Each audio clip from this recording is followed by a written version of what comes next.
Hello everyone, this is Prashant Singh and welcome to AEC plus. मैं आशा करता हूं कि आप सभी ठीक होंगे और आपकी पढ़ाई बेहतर तरीके से चल रही होगी। देखिए, कभी कभी हमारे दिमाग में ये आता है कि यार हमारा इस एग्ज़ाम में सिलेक्शन इसलिए नहीं हो पाया है क्योंकि हमारी किस्मत सही नहीं थी। हम हर बार कभी ना कभी फेल होने पर अपनी किस्मत को दोष देते रहते हैं। तो एक चीज़ हमेशा याद रखिए कि आप मेहनत करते रहिए और किस्मत जो है वो आपकी मेहनत के आधार पर बदल जाएगी। बात समझ में आ रही है? तो इसलिए आज जो मैं कोट लेकर आया हूँ आपके लिए वो ये है कि जो मेहनत पे भरोसा करते हैं वो किस्मत की बात कभी नहीं करते हैं। तो आप भी बहुत ज़्यादा किस्मत पर भरोसेमंद मत रहिए, आप किस्मत के भरोसे मत बैठिए, आप भरोसा करिए अपनी मेहनत पर। और आपको यकीन होना चाहिए कि अगर आप मेहनत करेंगे तो आपका एग्ज़ाम ज़रूर निकलेगा। बात समझ में आ रही है? तो आज से आप ये ठान लीजिए कि आपको किस पर काम करना है, आपको मेहनत पर काम करना है, ना कि किस्मत की बातें करनी है। बात समझ में आ रही है? आइए देखें, लास्ट क्लास में मैंने आपसे जो क्वेश्चन पूछा था वो आखिर था क्या। तो मैंने बोला था कि शोधकर्ता ने भारत में हिमालयन गिद्ध के बारे में प्रजनन का पहला मामला दर्ज किया है, या किस चिड़ियाघर में हुआ है। देखिए, अगर इसकी अभी हम बात करें तो सामान्य तौर पर अगर आप बात करते हैं किसकी, हिमालयी गिद्ध की, तो ये जो प्रजनन करते हैं ना, ये बर्फ से ढके हुए इलाकों में करते हैं। नाम में ही है इसके हिमालयी गिद्ध, है ना। तो ये जो प्रजनन करेंगे वो बर्फ से ढके इलाकों में पसंद करते हैं, है ना। लेकिन पहली बार ऐसा हुआ है कि ये प्रजनन का मामला जो है वो बंदी प्रजनन के तौर पर दर्ज हुआ है। और किस चिड़ियाघर में, तो ये याद रखिएगा कि ये असम स्टेट जू या असम राज्य चिड़ियाघर में ये देखने को मिला है। बात समझ में आ रही है? आइए देखें, आज का जो क्वेश्चन ऑफ द डे है वो क्या, क्वेश्चन ऑफ फर्स्ट क्वेश्चन है हमारा, वो क्या है। तो बोल रहा है कि which countries government has declared a state of emergency after clashes in the countries Amhara region on 4 August. देखिए, अम्हारा रीजन में 4 अगस्त को किस देश ने आपातकाल की स्थिति जो है उसकी घोषणा कर दी है। तो वो देश है इथियोपिया। ठीक है। और वो देश कौन सा है? वो देश है इथियोपिया। अब इसके बारे में मैं आपको थोड़ा सा बताऊं अगर, तो यहां पर देखिए कि इथियोपिया में हो ये रहा है कि वहां की जो आर्म्ड फोर्स है, वहां के जो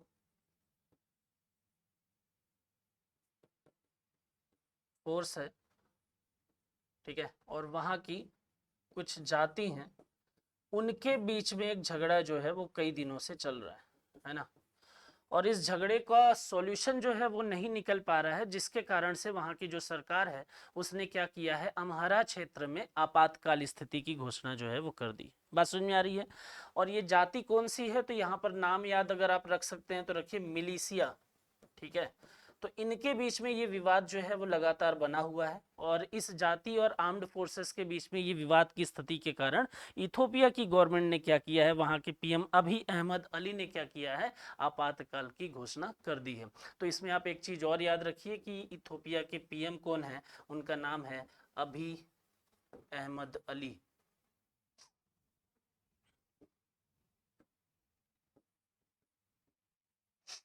अहमद अली, राइट। ये कौन है? अभी अहमद अली। ठीक है। चलिए, क्वेश्चन नंबर सेकंड की बात करते हैं। PM Modi led the foundation stone of revamping of railway station. ठीक है, कितने रेलवे स्टेशन के पुनर्विकास की आधारशिला जो है वो पीएम मोदी ने रखी है। देखिए, पीएम मोदी की अगर हम बात करते हैं तो हाल ही में अगर हम बात करें तो उन्होंने क्या किया है, रेलवे स्टेशन के पुनर्विकास की बात कही है। और करेंटली अगर हम देखें तो वो बोल रहे हैं कि भाई अभी हम 508 रेलवे स्टेशन का क्या करेंगे, पुनर्विकास करेंगे। ठीक है। अब पुनर्विकास तो करेंगे, लेकिन सर किस योजना के अंतर्गत होगा, क्या होगा, तो इसकी लागत क्या होगी। तो याद रखिएगा कि ये 24,470 करोड़ की योजना होगी। ठीक है। इसमें जो लागत लगेगी वो कितनी होगी, वो 24,470 करोड़ होगी। ठीक है। तो ये लागत से ये क्या करेंगे, 508 करोड़। लेकिन सिर्फ 508 नहीं, ये बोल रहे हैं एक योजना के तहत कि भाई अमृत योजना के तहत, अमृत योजना के तहत हम क्या करेंगे, हम रेलवे स्टेशन का पुनर्विकास करने वाले हैं। अब ये पुनर्विकास कैसे होगा और क्यों जरूरत है, तो याद रखिए कि ये जो रेलवे स्टेशन का पुनर्विकास होगा इसमें लगातार नागरिकों से संबंधित जो सुविधाएं होंगी उन सुविधाओं को लगातार बढ़ाया जाएगा, नागरिकों की सुविधा बढ़ेगी। ठीक है, ये याद रखिएगा कि नागरिकों से संबंधित जो सुविधाएं होंगी वो सुविधाएं इसके अंतर्गत क्या कर दी जाएंगी, बढ़ेंगी। और अगर इस योजना की हम बात करते हैं तो कितने टोटल रेलवे स्टेशन, तो करेंटली अभी कितनों को कर रहे हैं वो तो 508 है, लेकिन जब अमृत योजना के तहत आप देखेंगे तो आपको पता चलेगा कि टोटल जो है वो 1309 या 1309 रेलवे स्टेशन के पुनर्विकास की बात की जा रही है। लेकिन स्टार्टिंग की अगर हम बात करें तो कितने हैं, तो आप याद रखिएगा 508। बात समझ में आ रही है? तो टोटल 1309 का करना है, लेकिन अभी शुरुआत कितनों से कर रहे हैं, 508 रेलवे स्टेशन की बात ही कर रहे हैं। क्लियर है? चलिए क्वेश्चन नंबर 3 की बात करते हैं। Who among the following has won the doubles title at the women's tennis hard court event in Barcelona Spain. निम्नलिखित में से किसने बार्सिलोना स्पेन में महिला टेनिस हार्ड कोर्ट प्रतियोगिता में युगल खिताब जीता है? तो उसका नाम क्या है? तो उसका नाम है प्रार्थना थोम्बरे। अगर आप देखेंगे तो उसको हम नाम है प्रार्थना थोम्बरे, और प्रार्थना थोम्बरे जो हैं वो इंडिया की प्लेयर हैं, और इंडिया में ये कहाँ से बिलोंग करती हैं, ये महाराष्ट्र से बिलोंग करती हैं। बात समझ में आ रही है? और स्पेन में महिला टेनिस हार्ड कोर्ट जो हुआ था, तो यहाँ पर प्रार्थना थोम्बरे और अनास्तासिया तिकोवोना का नाम लिया जाता है साथ में। अनास्तासिया अनास्तासिया तिकोवोना, ठीक है, और प्रार्थना थोम्बरे, ये दो नाम आप जरूर याद रखेंगे।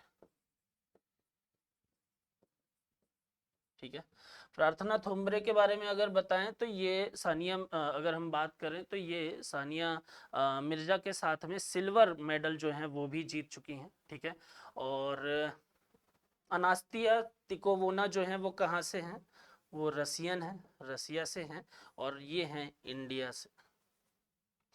बात समझ में आ रही है? तो याद रखिएगा किसने खिताब जीता है, वो प्रार्थना थोम्बरे ने जीता है। क्लियर? क्वेश्चन नंबर 4 की बात करते हैं। क्वेश्चन नंबर 4 जो है वो क्वेश्चन भी है और एक समस्या के तौर पर भी, एक चिंता के तौर पर भी आप देख सकते हैं कि the ocean have reached their hottest ever recorded temperature of degree Celsius because they observed warmth from climate changes. देखिए क्लाइमेट चेंज के बारे में हम लगातार पढ़ते रहते हैं, इवन नेट जीरो की हम बात कर रहे हैं। ठीक है, और लगातार हम कोशिश कर रहे हैं कि क्लाइमेट चेंजेस जो हो रहा है उसमें किसी तरीके से हम सुधार कर सकें, कमी कर सकें, और जो भी निगेटिव कंसिक्वेंसेस हैं उनको हम क्या कर सकें, कम कर सकें। अदरवाइज क्लाइमेट चेंज का जो इम्पैक्ट दिखेगा ना वो आपको अभी नहीं दिख रहा है, लेकिन उसकी वजह से अगर देखेंगे तो धीरे धीरे धीरे धीरे एक बड़े रूप में उसका इम्पैक्ट जो है, उसका प्रभाव जो है वो आपको नजर आएगा। एक प्रभाव यहाँ पर मैं आपको बताता हूँ कि कितना टेम्परेचर जो है वो अभी अगर हम बात करें हॉटेस्ट टेम्परेचर जो है वो कितना अभी देखा गया है, तो वो है 20.96 डिग्री सेल्सियस। 20.96 degree Celsius. अब आप सोच सकते हैं कि महासागर के जो टेम्परेचर हैं वो अधिकतम कितना देख रहे हैं, 20.96 डिग्री सेल्सियस। तो ये किसका प्रभाव है? ये क्लाइमेट चेंज में होने जो भी परिवर्तन दिख रहे हैं, जलवायु में जो परिवर्तन हमको दिख रहे हैं, उसी का तो नकारात्मक प्रभाव है ना, कि महासागरों का जो तापमान है वो 20-20 डिग्री 21 डिग्री के आसपास पहुंच जा रहा है। तो आगे देखते रहिए कि किस तरीके से समस्याएं जो हैं वो उत्पन्न होती हैं। अगर हमने कंट्रोल नहीं किया, जलवायु को इसी तरीके से हम प्रभावित करते रहे, तो नेगेटिव इम्पैक्ट इसी प्रकार के देखने को मिलते रहेंगे। क्वेश्चन नंबर 5 की बात करते हैं। Amit Shah has launch digital portal.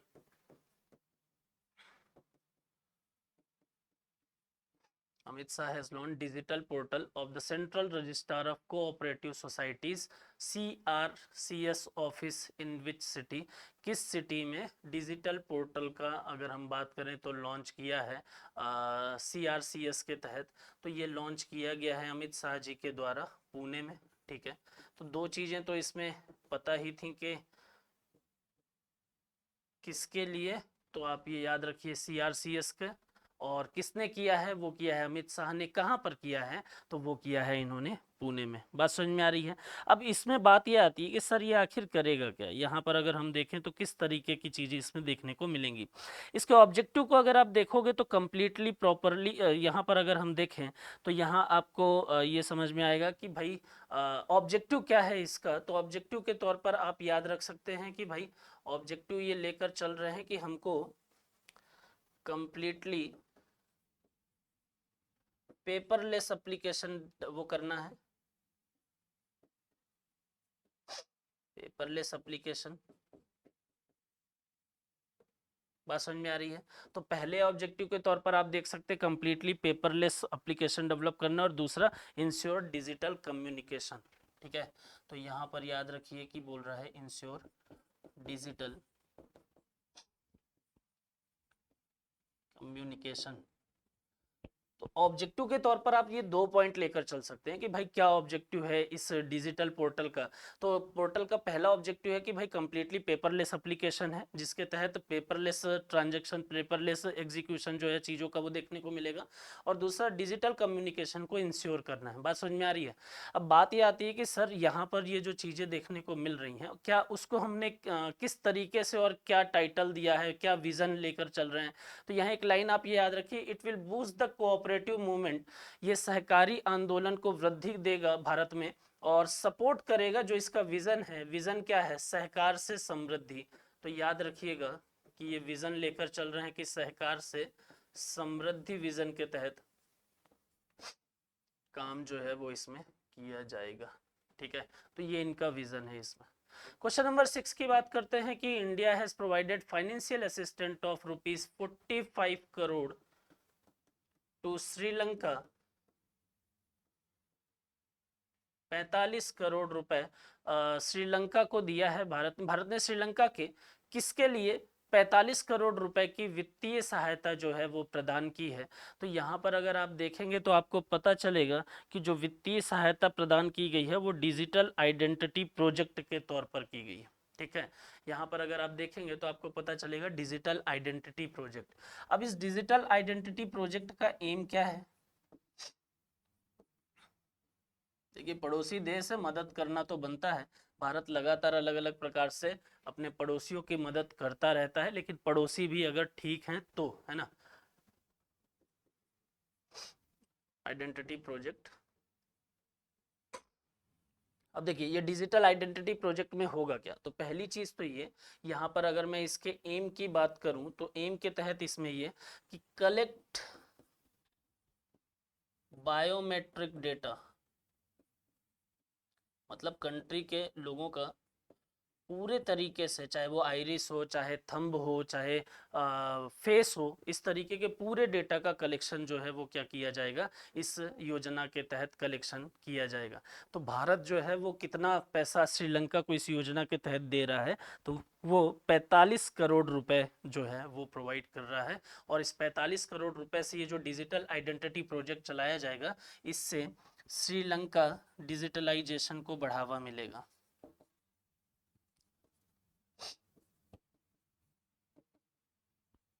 बात समझ में आ रही है? इससे श्रीलंका डिजिटलाइजेशन को बढ़ावा मिलेगा। बात समझ में आ रही है? तो याद रखिएगा कि किसको अभी कितने करोड़ रुपए दिया है, श्रीलंका को दिया है। किस प्रोजेक्ट के लिए दिया है? डिजिटल आइडेंटिटी प्रोजेक्ट के लिए दिया है, राइट।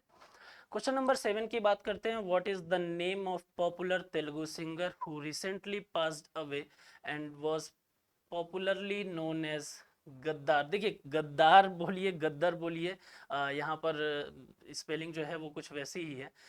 किसे हम गद्दर के नाम से जो फेमस हैं और पॉपुलर सिंगर थे, तेलुगु सिंगर थे, ठीक है, और उनका हाल ही में निधन हो गया है, तो उनका नाम क्या था? तो उनका नाम है जी विट्ठल राव, राइट। उनका नाम है जी विट्ठल राव। जी विट्ठल राव को अगर हम इनके फेमस नाम के बारे में बताएं तो ये गद्दर के नाम से या गद्दार के नाम से भी जाने जाते थे, ठीक है। और इन्होंने अभी अपनी पॉलिटिकल पार्टी जो है उसकी भी घोषणा की थी, और उस पॉलिटिकल पार्टी का ये नाम रखे थे गद्दर प्रजा पार्टी, ठीक है। तो यहाँ पर आप इनकी पॉलिटिकल पार्टी का नाम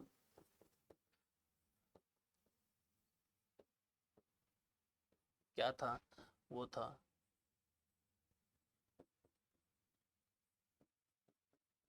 वामपंथियों के साथ में जुड़े हुए थे, लेकिन 2017 के बाद से ऐसा माना जाता है कि इन्होंने वामपंथियों का साथ जो है वो छोड़ दिया था।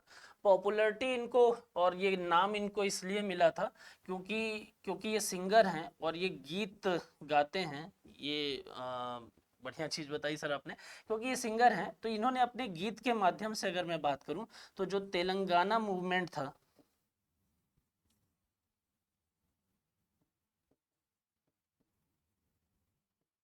जो तेलंगाना आंदोलन था, उस तेलंगाना मूवमेंट में, तेलंगाना आंदोलन में लोगों को इन्होंने बहुत ज़्यादा जागरूक किया था और प्रेरित किया था अपने कामों के आधार पर, अपने विचारों के आधार पर काम करने के लिए। तो इसलिए इनको एक नाम भी दिया गया था जिसको गद्दार बोलते हैं। बात समझ में आ रही है? चलिए क्वेश्चन नंबर 8 की बात करते हैं। India will take part of Ukraine peace talk scheduled for August 5 and 6। The peace talk are being hosted by, कहाँ पर होस्ट किया जाएगा? देखिए ये जो पीस टॉक है ना, अगर हम बात करें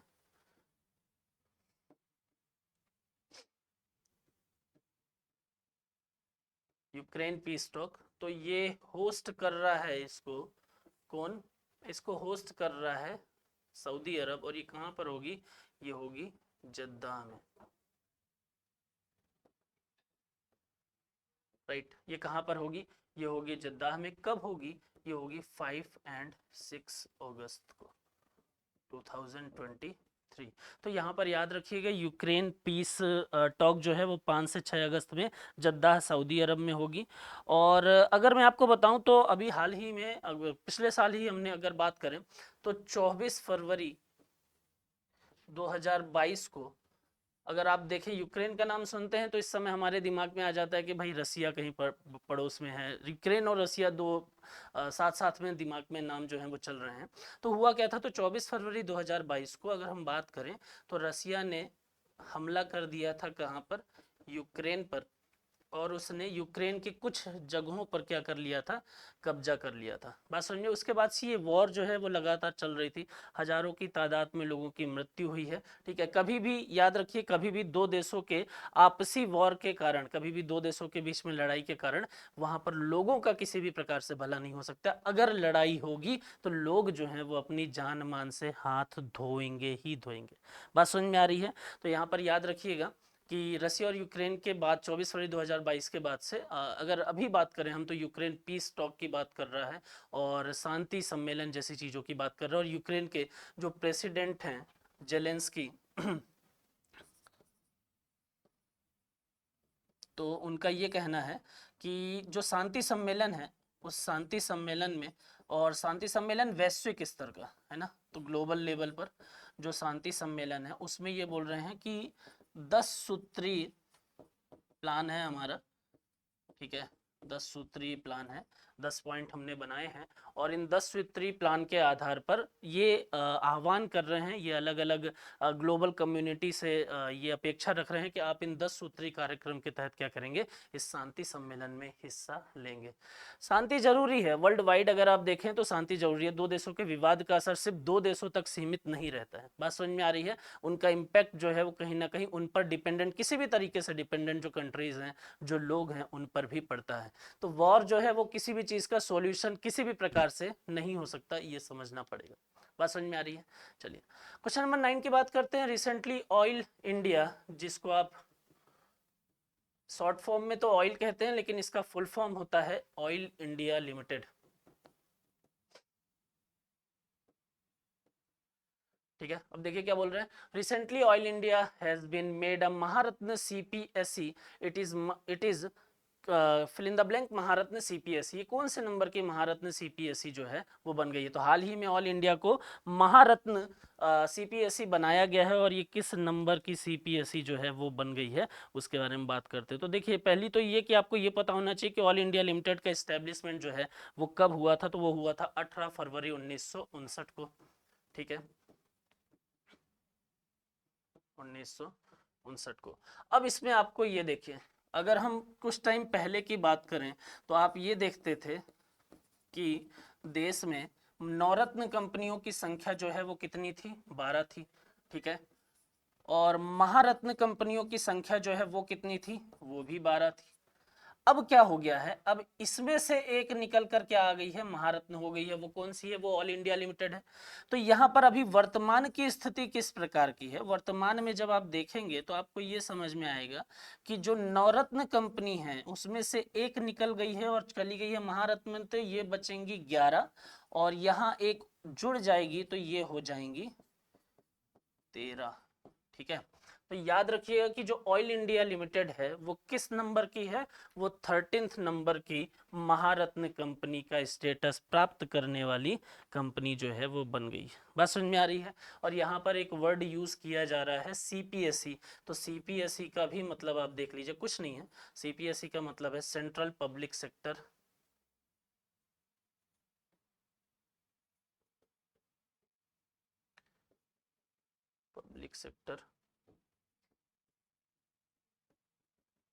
एंटरप्राइजेस। ठीक है, तो यहाँ अगर आपसे बोलता है कि सीपीएसई क्या है, तो सीपीएसई जो है वो सेंट्रल पब्लिक सेक्टर इंटरप्राइजेस है। तो ऑयल इंडिया लिमिटेड महारत्न कंपनी का दर्जा मिला। कौन सी महारत्न कंपनी बनी है ये, तो 9th, तो कौन सी नंबर की बनी है, तो ये 13th नंबर की महारत्न कंपनी बनी है। तो अब ये नंबर भी आप अपडेट करिएगा। ठीक है, तो जब इसको अपडेट करेंगे तो याद रखिए नवरत्न 11 बचेंगी और महारत्न जो है वो 13 हो जाएंगी। बात समझ में आ रही है। आइए क्वेश्चन नंबर 10th की बात करते हैं।